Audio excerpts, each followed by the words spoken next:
بسم اللہ الرحمن الرحیم۔ گمنام ہیرو کے معزز ناظرین، السلام علیکم۔ آئیے چلتے ہیں کہانی کی طرف۔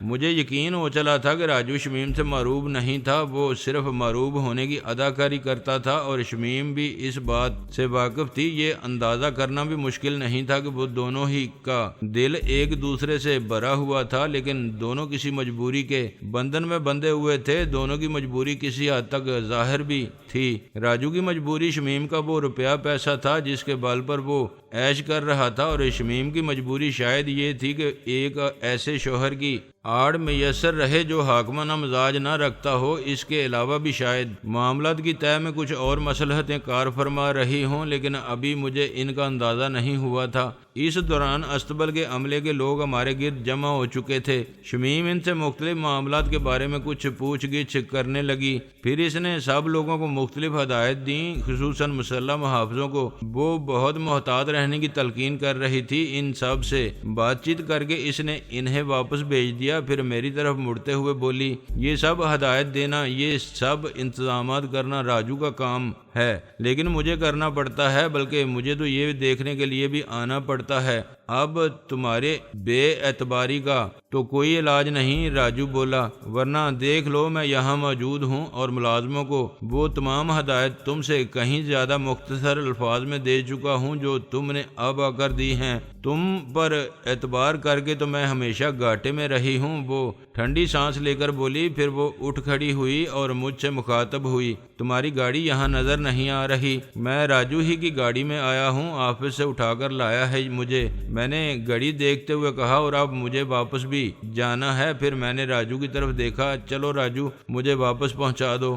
پھر راجو کو تم یہیں رہنے دو، شمیم بلا تامل بولی، تمہیں میں چھوڑ دوں گی؟ یہ آج خوش قسمتی سے یہاں آ ہی گیا ہے تو اسے کچھ وقت یہیں گزار لینے دو، شاید کوئی ڈانگ کا کام کر ہی لے، ورنہ مجھے تو اب اس استبل کا انجام قریب ہی نظر آ رہا ہے۔ یہ عورت کبھی دو جگری دوستوں کو گپ شپ کرتے نہیں دیکھ سکتی۔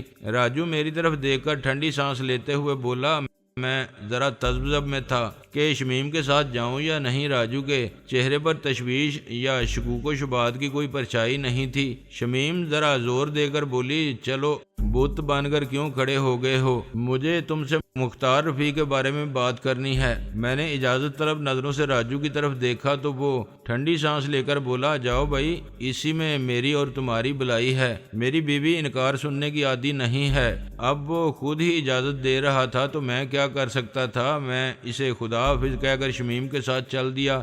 گاڑی استبل سے نکل کر پختہ سڑک تک آئی۔ شمیم اس دوران بالکل خاموش رہی، وہ کسی گہری سوچ میں تھی۔ جب سے میرے بارے میں اس کا رویہ نارمل ہوا تھا مجھے خاصی اچھی لگنے لگی تھی۔ تم نے ناحق مجھے لفٹ دینے کی زحمت کی، میں نے سکوت توڑنے کی غرض سے کہا، میں یہاں سے کوئی ٹیکسی وغیرہ لے کر چلا جاتا۔ ایک نظر میری طرف دیکھ کر وہ مترنم سے انداز میں ہنسی۔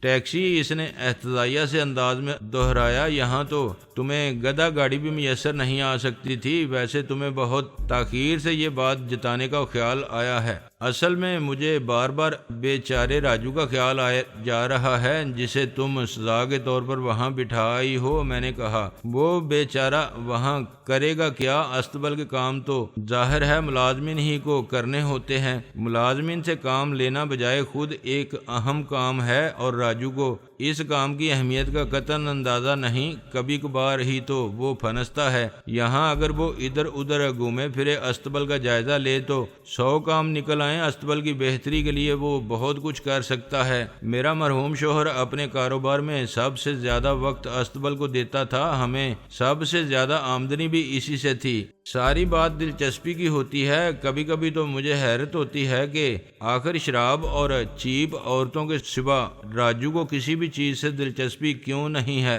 حیرت کی بات تو یہ ہے کہ مزاج میں ذرا سی بھی نفاست، عمدہ ذوق یا اچھا رہن سہن رکھنے والی عورتیں بھی راجو کو بالکل اپیل نہیں کرتی، چاہے وہ اس پر مہربان ہی کیوں نہ ہوں۔ پھر تم اس کے دل کو کیسے بھا گئیں؟ میں نے مسکراتے ہوئے پوچھا۔ اس وقت وہ بوکھلایا ہوا تھا۔ اس نے اطمینان سے جواب دیا۔ اس نے تو شاید تصور بھی نہیں کیا تھا کہ اس غربت کے عالم میں اسے خوبصورت بیوی اور عیش کوشی کا تمام سامان میسر آ جائے گا۔ تاہم حیرت انگیز طور پر اس کا دل مجھ سے جلد ہی بھر گیا، حالانکہ میرا خیال تھا وہ زندگی بھر میرا اسیر رہے گا۔ پھر وہ ایک نظر میری طرف دیکھ کر رائے طلب انداز میں بولی، ویسے کیا خیال ہے، میں کوئی ایسی گئی گزری عورت تو نہیں ہوں کہ بندے کا سال 2 سال میں مجھ سے دل بھر جائے۔ میں کیا کہہ سکتا ہوں، میں نے قدرے شرمیلے لہجے میں کہا، میں شریف آدمی ہوں۔ راجو خراٹ ہے، وہ کم سے کم وقت میں زندگی کو زیادہ سے زیادہ برت لینا چاہتا ہے۔ گدھا ہے، نقصان میں رہے گا۔ ایسے لوگ بہت جلد زندگی کے ویران راستوں پر خالی ہاتھ کھڑے رہ جاتے ہیں۔ منہ بنا کر بولی، خیر چھوڑو راجو کے تذکرے کو، میں اس کے بارے میں بات کرنے کے لیے تمہیں ساتھ نہیں لائی۔ مجھے تو تم سے مختار رفیق کے بارے میں بات کرنا تھی۔ راجو نے تمہیں اس کے بارے میں سب کچھ بتا دیا ہے؟ ہاں، میرا خیال ہے سبھی کچھ بتا دیا ہے، میں نے متذبذب لہجے میں کہا۔ لیکن اب مجھے کیا معلوم کہ سبھی کچھ سے تمہاری کیا مراد ہے؟ اس نے کیا بتایا ہے؟ شمیم نے جاننا چاہا۔ میں نے وہ سب کچھ دہرا دیا جو مجھے راجو نے بتایا تھا۔ اس وقت تک گاڑی ملتان روڈ پر پہنچ چکی تھی اور ہم بے ہنگم ٹریفک میں گر چکے تھے۔ تانگے، ریڑے، گدھا گاڑیاں، بسیں، ویگنیں، سائیکل، موٹر سائیکل اور پیدل چلنے والے راہ گیر سبھی تانگ سی سڑک پر ایک دوسرے میں گڈ مڈ تھے اور ٹریفک سست رفتاری سے چل رہا تھا۔ سمن آباد موڑ کے قریب پہنچ کر شمیم کو ذرا رفتار بڑھانے کا موقع ملا اور اسی دوران میں اس نے پوچھا، تم نے مختار رفیق کے بارے میں کیا سوچا ہے؟ ابھی تو کچھ نہیں سوچا، ابھی تو راجو نے اس کے بارے میں بتایا ہی ہے، دیکھ لیں گے، اسے ایسی بھی کیا جلدی ہے؟ میں نے بے پرواہی سے کہا، بہرحال تمہیں اس کے بارے میں پریشان ہونے کی ضرورت نہیں۔ ایسے لوگوں سے پنگا لینے کا شوق اکثر نہ چاہتے ہوئے بھی میرے دل میں ابھر آتا ہے۔ میں تمہیں اس کے بارے میں ایک بات بتانا چاہتی تھی جو راجو کو بھی معلوم نہیں۔ وہ قدرے ہچکچاہٹ کے ساتھ بولی۔ میں نے محسوس کیا کہ وہ کافی دیر کی ذہنی کشمکش کے بعد اس فیصلے پر پہنچی تھی کہ یہ بات مجھے بتا دی جائے۔ بتا دو، جو کچھ بتانا ہے تم بھی بتا دو، تاکہ اس عظیم ہستی سے شرف ملاقات حاصل کرنے سے پہلے اس کے بارے میں میری معلومات مکمل ہو جائیں۔ میں نے ٹھنڈی سانس لے کر کہا، وہ خبیث مجھے اپنی داشتہ بنانا چاہتا تھا، یہ بات اس نے صاف طور پر مجھ سے کہی تھی۔ شمیم نے گویا حلق میں اٹکی ہوئی کوئی چیز اگل دی۔ میں ایک لمحے کے لیے کچھ بھی نہ کہہ سکا۔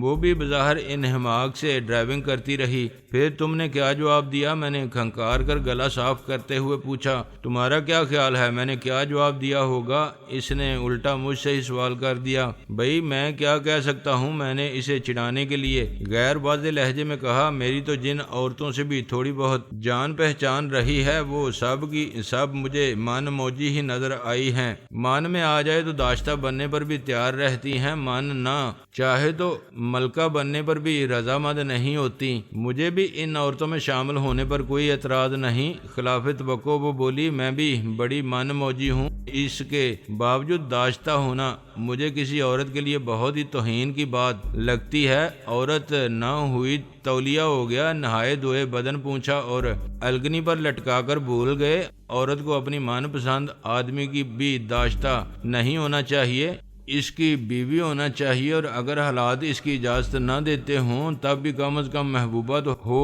رشتے کی کوئی جذباتی بنیاد تو ہونی چاہیے۔ عورت اور تولیے میں کچھ تو فرق ہونا چاہیے۔ تمہارا یہ فلسفہ مختار رفیق کی سمجھ میں آ گیا تھا؟ میں نے پوچھا۔ میں نے اسے یہ جواب تو نہیں دیا تھا، وہ بولی، اس سے تو میں نے یہ کہا تھا کہ اپنی بیوی کو راجو کی داشتہ بنا دے، وہ جتنا بھی خرچ وغیرہ مانگے گی میں دیا کروں گی۔ تم سوچ سکتے ہو کہ اس جواب پر مختار رفیق جیسے آدمی کا کیا حال ہوا ہوگا؟ کہیں اس کی دشمنی کی بڑی وجہ یہی جواب تو نہیں؟ میں نے کہا، نہیں، بڑی وجہ تو وہی گھوڑے والا معاملہ ہے۔ مالی نقصان اس کی نظر میں سب سے بڑا نقصان ہے۔ بہرحال میرے انکار نے اس کے غصے کو دو آدھا کر دیا ہے، لیکن حیرت ہے اس نے ابھی تک کسی رد عمل کا اظہار نہیں کیا۔ میں نے کہا، وہ گرما گرمی میں اپنا وار نہیں کرتا، خاص معاملات میں وہ بہت سوچ سمجھ کر قدم اٹھاتا ہے اور ہر مسئلے کا بڑا پکا علاج کرتا ہے۔ شمیم بولی، یہ تو ہماری خوش قسمتی ہے کہ ہم 2 مرتبہ اس کے وار سے بچ چکے ہیں۔ راجیو نے تو صرف ایک کوشش کے بارے میں بتایا تھا، کسی جاکی کو اس نے رنگے ہاتھوں پکڑا تھا جو کلر کو کوئی انجیکشن دینے کی فکر میں تھا۔ میں نے کہا، بہت سی باتیں راجو کو معلوم نہیں اور بہت سی باتیں شاید تم کو بتانے کی ابھی اسے مہلت نہ ملی ہو۔ شمیم بولی، اس لیے میں بتا رہی ہوں۔ ایک لمحے کے لیے وہ کسی سوچ میں الجھ گئی، پھر اچانک ہی گویا کوئی نئی بات شروع کرتے ہوئے بولی، میری پہلی شادی کے ابتدائی دنوں میں ایک لڑکی میری دوست بنی تھی، نازی اس کا نام تھا۔ بہت اچھے گھرانے کی لڑکی تھی۔ شادی کے کچھ عرصے بعد میں مسعود کے ساتھ ملک سے باہر چلی گئی۔ تمہیں معلوم ہے نا، مسعود میرے مرحوم شوہر کا نام تھا۔ میں نے اس بات میں سر ہلایا تو وہ سلسلہ کلام جوڑتے ہوئے بولی، میرے بیرون ملک قیام کے دوران نازی سے میرا کوئی رابطہ نہیں رہا۔ میں واپس آئی تب بھی اس سے ملاقات نہیں ہوئی۔ کافی عرصے بعد ایک روز اچانک اس سے ملاقات ہوئی تو میں اسے پہچان ہی نہیں سکی۔ وہ ایک بالکل بدلی ہوئی شخصیت تھی۔ ظاہری طور پر تو اس میں جو فرق پڑا تھا سو پڑا تھا، لیکن باطنی طور پر بھی وہ بالکل بدل گئی تھی۔ جس معزز گھرانے کی وہ لڑکی تھی، اس کی کوئی بھی نشانی اس میں باقی نہیں رہی تھی۔ وہ سگریٹ پینے لگی تھی اور وہ بھی سادہ نہیں، اس میں نہ جانے کیا کچھ بھر کر گزرے ہوئے برس اس کے چہرے پر گویا کچھ زیادہ ہی گہرے نقش قدم چھوڑ گئے تھے۔ اس کی حرکات و سکنات بھی عجیب ہو گئی تھیں۔ وہ خاموش ہو گئی، گویا اس کی سمجھ میں نہ آ رہا ہو کہ کس طرح اپنی بات کی وضاحت کرے۔ ایک لمحے کی خاموشی کے بعد وہ بولی، بس یوں سمجھو کہ وہ ایک کال گرل سی بن گئی تھی۔ حالانکہ وہ اپنے آپ کو پہلے ہی کی طرح ایک معزز گھرانے کی شریف لڑکی ظاہر کرنے کی پوری کوشش کر رہی تھی، لیکن اس میں وہ بات نہیں رہی تھی۔ شاید ظاہر ہے اس قسم کی تبدیلیوں کا احساس تو ہو ہی جاتا ہے۔ میں بھی کوئی ایسی بچی تو رہی نہیں تھی، دنیا دیکھ چکی تھی۔ چوبوجی سے اس نے گاڑی میانی صاحب کی طرف موڑی تو میں نے پوچھا، کہاں جانے کا ارادہ ہے؟ میں تمہیں اپنے گھر لے جا رہی ہوں، آرام سے بیٹھ کر باتیں کریں گے۔ وہ بولی، اس کا گھر گلبرگ میں ہی تھا تو پھر اتنا چکر کاٹنے کی کیا ضرورت تھی؟ سمنا باد سے ہی نکال لیتی۔ میں نے کہا، مجھے مزانگ چنگی پر صرف چند سیکنڈ کے لیے کام ہے، ایک لیبارٹری سے اپنی ایک ٹیسٹ رپورٹ اٹھانی ہے، اس نے بتایا۔ میں نے یہ نہیں پوچھا کہ اس نے اپنا کون سا ٹیسٹ کرایا تھا۔ میری کوشش ہوتی تھی کہ قریبی دوستوں سے بھی کوئی حد سے زیادہ ہی نجی سوال نہ پوچھوں، وہ خود ہی بتا دیتا تو بات دوسری تھی۔ ایک لمحے کے توقف سے وہ سلسلہ کلام جوڑتے ہوئے بولی، میں تمہیں نازی کے بارے میں بتا رہی تھی۔ مجھے بعد میں پتا چلا کہ اس نے اپنا گھر بھی چھوڑ دیا تھا اور بظاہر کسی معمولی سی فرم میں نوکری کر رہی تھی، لیکن اس کا رہن سہن معمولی نوکری کرنے والی لڑکیوں جیسا نہیں تھا۔ اس نے خود کوئی اعتراف نہیں کیا، میں نے بھی اسے نہیں خریدا، میں اسے شرمندہ نہیں دیکھنا چاہتی تھی۔ بہرحال اتنا مجھے یقین ہو چکا تھا کہ وہ پہلے والی نازی نہیں رہی تھی، کار گرل بن چکی تھی، لیکن یہ میرے لیے بہرحال معمہ ہی رہا کہ اسے کس نے اس راستے پر لگایا تھا اور اتنے کم عرصے میں ایسی خرانٹ کیوں کر بنا دیا تھا۔ اس سے میری دوبارہ میل ملاقات شروع ہو چکی تھی۔ میں اسے ملنے کی بھی کچھ ایسی زیادہ خواہش مند نہیں رہتی تھی، لیکن میں نے محسوس کیا کہ وہ خود موقع نکال کر مجھ سے ملنے کی فکر میں رہتی تھی۔ ایک بار وہ ایسے موقعوں پر آئی کہ میں استبل کی طرف جا رہی تھی، وہ بڑے اصرار سے میرے ساتھ وہاں بھی گئی۔ عملے کے لوگ اسے پہچاننے لگے۔ پھر ایک روز استاد نور محمد نے مجھے فوری طور پر استبل بلایا۔ اس نے میرے پاس آدمی بھیجا تھا۔ میں استبل پہنچی تو دیکھا کہ ان لوگوں نے نازی کو پکڑ کر بٹھایا ہوا تھا، اس کا چہرہ زرد تھا۔ استاد نور محمد نے بتایا کہ نازی میری عدم موجودگی میں وہاں پہنچی تھی اور یہ ظاہر کر رہی تھی جیسے مجھے ڈھونڈتی ہوئی پہنچی ہے۔ بہانے سے وہ کلر کے پاس بھی جا پہنچی جو اس وقت کوٹھڑی میں بند تھا۔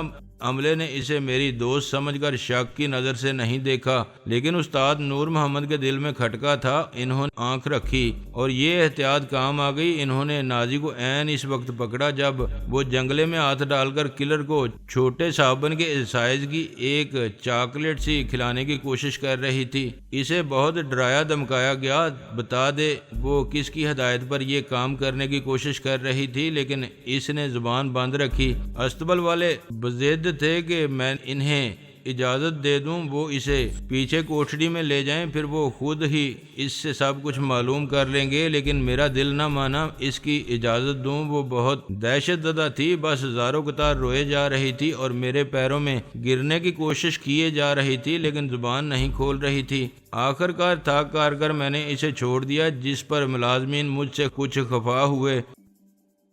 اس دن کے بعد نازی کبھی مجھ سے ملنے نہیں آئی۔ میں نے اسے تلاش کرنے کی بھی کوشش کی، لیکن اس کا کچھ پتہ نہیں چلا۔ کافی دنوں بعد میں نے ایک روز اسے شادمان مارکیٹ میں گاڑی میں مختار رفیق کے ساتھ دیکھا۔ انہوں نے مجھے نہیں دیکھا، میں بھی ان سے بات نہیں کر سکی، وہ آگے نکل گئے۔ شبہ تو مجھے پہلے ہی تھا، لیکن اس روز گویا تصدیق ہوگی کہ نازی بھی مختار رفیق کی اعلی کار تھی، اور شاید اس کی زندگی میں آنے والے خاموش اور شرمناک انقلاب کا ذمہ دار بھی وہی تھا۔ معلوم نہیں وہ شخص کن کن دندوں میں ملوث ہے۔ بہرحال میری تو اس سے نازی والے معاملے پر بھی بات کرنے کی ہمت نہیں پڑی۔ ویسے بھی میری اور راجو کی اس سے ملاقات شاذ و نادر ہی ہوتی ہے۔ مالی معاملات بھی زیادہ تر بینکوں اور ہمارے وکیلوں ہی کے ذریعے طے ہوتے رہتے ہیں۔ ایک طویل سانس لے کر وہ خاموش ہوئی تو میں نے کہا، تم دونوں میاں بیوی کی باتوں سے مجھے تو یہی محسوس ہوتا ہے کہ تم نے اسے اپنے لیے ہوا بنایا ہوا ہے۔ ایسی بات نہیں، ہم خواہ مخواہ اس سے نہیں ڈرتے،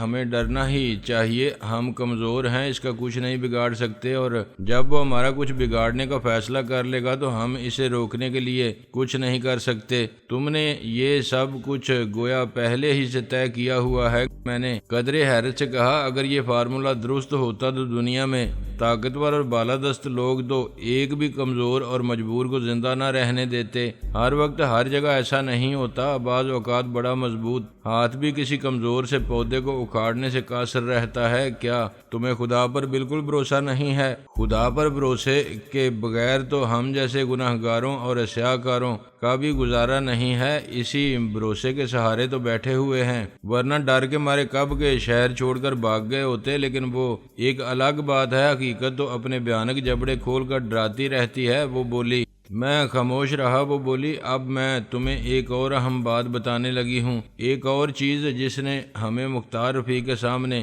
آنکھ اٹھانے کے قابل نہیں چھوڑا۔ راجو ابھی تمہیں وہ بات بتانے کی جرت نہیں کر پایا ہوگا۔ کہکشاں انٹرپرائزز کے نام سے ہم میاں بیوی نے فرم بنا رکھی ہے، جس کے ہم دونوں ڈائریکٹر ہیں۔ اپنے سارے کام دھندے ہم اسی فرم کے نام سے کرتے ہیں۔ راجو کی حماقتوں کی وجہ سے ہماری یہ فرم، یا یوں سمجھو کہ ہم دونوں میاں بیوی مختار رفیق کے 12 لاکھ کے مقروض بھی ہیں۔ کمال ہے، میں نے مسکراتے ہوئے کہا، یہ تو اچھا دشمن ہے جو قرضہ بھی دیتا ہے۔ یہ قرض اس وقت چڑھا تھا جب اس سے دشمنی شروع نہیں ہوئی تھی۔ شمیم بولی، میرے شوہر نامدار نے اس کے ساتھ مچھلیوں اور مویشیوں کی فارمنگ کا عظیم الشان منصوبہ بنایا تھا۔ انداز کچھ ایسا ہی تھا، بس ان کے منصوبے کے کامیاب ہونے کی دیر ہے۔ اس کے بعد ساری دنیا کی مچھلیوں اور مویشیوں کی سپلائی صرف وہی دونوں کر رہے ہوں گے۔ مچھلیوں کی جگہ ان کے فارم پر حشرات الارض پیدا ہوتے رہے اور مویشیوں کی جگہ الو بولتے رہے۔ مجھے بعد میں معلوم ہوا کہ مختار رفیق نے زمین بھی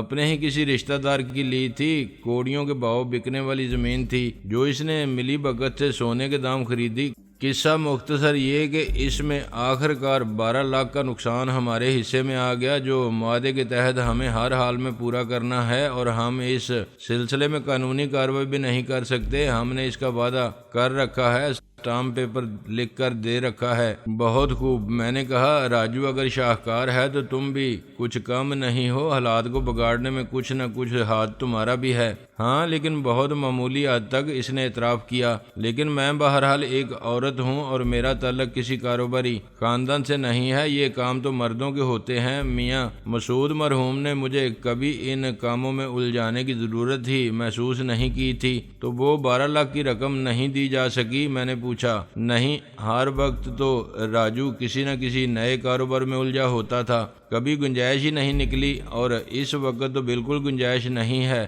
اگر کسی طرح کھینچ تان کر ہم 12 لاکھ اسے دے بھی دیں تو ہمیں گزر اوقات میں بھی دقت ہونے لگے گی۔ جس رہن سہن کے ہم عادی ہیں، اس سے نیچے آنے کا تصور بھی نہیں کر سکتے۔ تم لوگوں نے اپنی زندگی کو کچھ زیادہ ہی پیچیدہ بنایا ہوا ہے۔ میں نے کہا، ہر معاملے میں بد انتظامی کی انتہا ہے۔ تم دونوں تو اپنے معمولات اور اپنے کاروبار کو بالکل اسی طرح چلا رہے ہو جس طرح طرح ہمارے ملک کو چلایا جا رہا ہے۔ تم ہمیں جتنا بھی ڈانٹو کم ہے، لیکن اب جب ہمیں یا یوں کہو کہ صرف مجھے کچھ عقل آئی ہے تو ہم حالات کے شکنجے میں اس طرح جکڑے جا چکے ہیں، نکلنے کا کوئی راستہ نہیں سوجھ رہا۔ جو خطرات تلوار کی طرح ہمارے سروں پر لٹک رہے ہیں ان کے دور ہونے کی کوئی صورت نظر نہیں آ رہی۔ مختار رفیق کا خوف ہماری زندگیوں کو جونک کی طرح چمٹ گیا ہے۔ ایک تو ہم کلر کو ریس کورس سے نہیں ہٹا رہے، دوسرے میں نے اس کے لیے سامان عشرت بننے سے انکار کر دیا، اب وہ ہمیں چاروں طرف سے گھیرنے والا ہے۔ قرض کی ادائیگی کے لیے بھی اس کا پیغام آ چکا ہے اور اس کا پیغام فرشتہ اجل کے پیغام کی طرح ہوتا ہے، پھر اس میں رد و بدل نہیں ہو سکتا۔ اس نے مزانگ چنگی کے بجائے گنگا رام اسپتال کے قریب ایک لیبارٹری کے سامنے گاڑی لے جا کر روکی اور معذرت کر کے اندر چلی گئی۔ چند لمحے بعد وہ واپس آئی تو میں پیسنجر سیٹ سے کھسک کر ڈرائیونگ سیٹ پر بیٹھ چکا تھا۔ اس کے ہاتھ میں اب ایک لفافہ تھا جس پر غالباً ٹیسٹ رپورٹ تھی۔ اسے پرس میں رکھ کر وہ پیسنجر سیٹ پر بیٹھتے ہوئے بولی، خیریت، یہ تم نے ڈرائیونگ سیٹ کیوں سنبھال لی؟ میں نے سوچا تم خاصی طویل ڈرائیونگ کر چکی تھک گئی ہوگی، اب کچھ دیر میں تمہیں سستانے کا موقع دوں۔ میں نے کہا، بہت شکریہ۔ وہ مسکرائی، لگتا ہے اب واقعی تمہارے دل میں ہم جیسوں کے لیے بھی کچھ جگہ پیدا ہوتی جا رہی ہے، جو ہماری چھوٹی چھوٹی تکلیفوں پر بھی تمہاری نظر جانے لگی ہے، لیکن یہ معمولی اور پرانی سی کار تمہارے شایان شان نہیں ہے۔ شاید تم الجھن محسوس کرو کہ یہ کیا کھٹارا چلانا پڑ رہا ہے۔